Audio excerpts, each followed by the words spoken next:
Tim SAR sebar ciri-ciri barang yang dibawa dan dikenakan Yazid Ahmad Firdaus.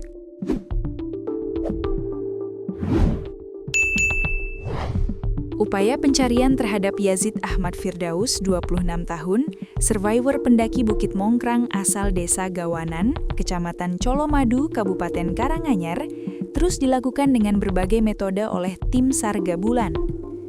Salah satu langkah yang ditempuh adalah mempublikasikan informasi detail terkait pakaian dan barang yang melekat pada Yazid sebelum dinyatakan hilang. Informasi tersebut dipasang dalam papan pengumuman guna memudahkan proses pencarian di lapangan. Berdasarkan pantauan tribunsolo.com, daftar barang yang dibawa Yazid dijabarkan secara lengkap.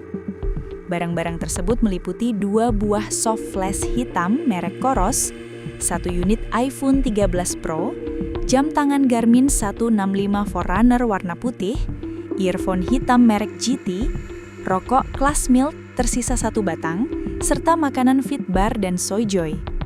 Selain itu, survivor diketahui mengenakan pakaian serba hitam dan sepatu Hoka Speed Gold berwarna ungu saat melakukan pendakian. Kepala Subseksi Operasi Kantor SAR Kelas B Surakarta, Basuki, mengatakan penyampaian informasi tersebut diharapkan dapat membantu tim dalam mempersempit area pencarian. Kami sudah menginformasikan barang-barang yang melekat survivor, baik logistik maupun pakaian, warna baju, hingga sepatu dari hasil informasi yang digali dari keluarga maupun teman-temannya saat berada di Bukit Mongkrang, kata dia.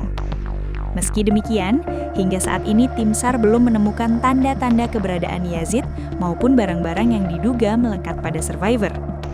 Hilangnya Yazid Ahmad Firdaus, 26 tahun, warga Perum Angsana, Desa Gawanan, Kecamatan Colomadu, Kabupaten Karanganyar, saat mendaki Bukit Mongkrang, membuat orang tua dan saudara kandungnya mendatangi base camp Mongkrang. Orang tua dan saudara kandung Yazid datang ke base camp Mongkrang untuk menunggu kabar mengenai keberadaan sang pendaki. Ayah Yazid, Sabto Mulyadi, 53 tahun, bersama ketiga saudara kandung dan iparnya sudah berada di lokasi sejak Minggu 18 Januari 2026 malam.